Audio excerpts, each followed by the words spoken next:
మాజీ మంత్రి కాకాని గోవర్ధన్ రెడ్డిపై కేసు నమోదు చేశారు పోలీసులు. తాటిపర్తిలోని రుస్తుం మైన్స్ లో లీజు ముగిసినప్పటికీ 250 కోట్ల విలువైన క్వార్ట్జ్ తరలించారని మైన్స్ అధికారుల ఫిర్యాదు చేయడంతో పోలీసులు యాక్షన్లోకి దిగారు. 7గురిపై ఎఫ్ఐఆర్ నమోదు చేసిన పోలీసులు కాకానిని A4గా చేర్చారు.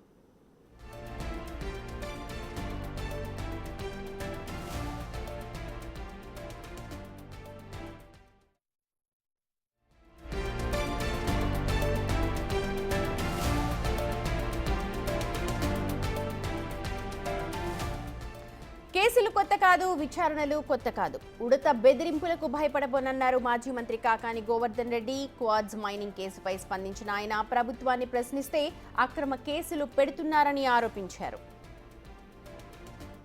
కేసులకి, అరెస్టులకి, జైళ్ళకి భయపడేటువంటి వాళ్ళం కాదు. కాబట్టి అటువంటి బెదిరింపులకి భయపడేటువంటి ప్రసక్తి ఉండదు. కాబట్టి అన్ని కేసులు కూడా ఏంటి, చంద్రబాబు నాయుడు సూపర్ 6 కింద హామీలు అమలు చేయలేదు. కాబట్టి చంద్రబాబు నాయుడిని జగన్మోహన్ రెడ్డి గారు ఇచ్చినటువంటి జీవోలు జగన్మోహన్ రెడ్డి గారికి చెవు కుట్టాలన్నాడు. కాబట్టి నువ్వు చేసినటువంటి తప్పులు నిన్ను గాడిద మీద ఊరేగించాలంటే దాని మీద ఒక ఎఫ్ఐఆర్. బెల్ షాపులు సోమిరెడ్డి దోచుకుంటా ఉంటే షాప్ కొట్టు, డబ్బులు కొట్టు, షాప్ కొట్టు అనుకుంటా. దాన్ని పెడితే అయ్యా నువ్వు డబ్బులు కొట్టు, షాప్ పెట్టు అన్నావు కాబట్టి దాని మీద ఒక ఎఫ్ఐఆర్ నమోదు. పోలీసులు ఈ సమాజంలో భిన్నమైనటువంటి వాళ్ళు, మిగతా వాళ్ళందరూ వేసుకోకుండా అందరూ కాకి ప్యాంటు, కాకి షర్టు, టోపీ పెట్టుకోలేదు. కాబట్టి మీరు ఆ బట్టలు ఇప్పేసి మీరు పసుపు చొక్కా తొడుక్కోండి అంటే దాని మీద 2 కేసులు. మీరు పోలీస్ శాఖను అవమానిస్తారా అని చెప్పానండి. ఇసుక అందటం లేదని ధర్నా చేస్తే దాని మీద ఒక కేసు. కాబట్టి మొత్తం మీద 6 కేసులు నమోదే. నిన్న క్వార్ట్జ్ మైనింగ్కి సంబంధించి ఒక కేసు నన్ను చేర్చడం జరిగింది. ఎంత నవ్వు వచ్చిందంటే ఆ కేసు చూసి, అంత హాస్యాస్పదమైనటువంటి కేసు అంటే, ఆ కేసులో నా పాత్ర ఏందో తెలుసా పోలీసు వాళ్ళు కనపరిచింది.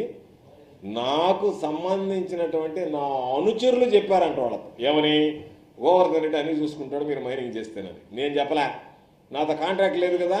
కాబట్టి నేను చెప్పాను అని అంటే సాక్ష్యం ఉండదు, ఆధారం ఉండదు. అందుకని నా అనుచరుడు అంటే దారిని పోయేవాడు ఎవడన్నా పోయి గోవర్ధన్ రెడ్డి పని చెప్పాడని చెప్తే వాళ్ళ మీద కేసు నమోదు చేయడానికి సిద్ధపడుతున్నారు. ఎక్కడైనా ఒక సాక్ష్యమో, ఒక ఆధారమో, వాళ్ళ ముఖం నాకు చూడడమో, లేదా వాళ్ళకి సంబంధించినటువంటి ఫోన్ కాంటాక్ట్స్ సమస్తం జల్లిని పెట్టాను.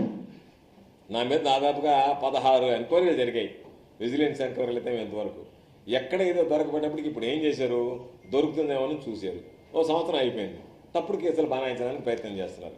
కాబట్టి తప్పుడు కేసు అనేటువంటి దానికి స్పష్టమైనటువంటి ఆధారం. నేను ఒకటే అడుగుతున్నా, కన్ఫెషన్ స్టేట్మెంట్ అనేటువంటిది చెల్లదు అని పలుమార్లు సుప్రీంకోర్టు చెప్పడం జరిగింది. వాళ్ళని తీసుకెళ్ళేది, తెల్లగాయతల మీద సంతకాలు పెట్టించేది, అమ్మని దాని మీద టైప్ చేయించుకునేది.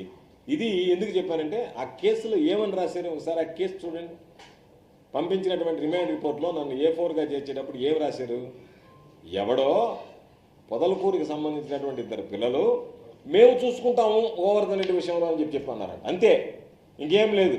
అంటే ఈయన పాత్ర ఉందా, పాత్ర లేదా, ఏం చేశాడు, ఏం లే. వాళ్ళు భరోసా ఇచ్చారంట నా తరఫున ఏదన్నా ఉంటే మేము గోవర్ధన్ రెడ్డి అనుచరులమి, మేము చూసుకుంటామని చెప్పి. అందుకని గోవర్ధన్ రెడ్డి అంటే ఏదో ఒక విధంగా కేసు పెట్టాలని ఆలోచన.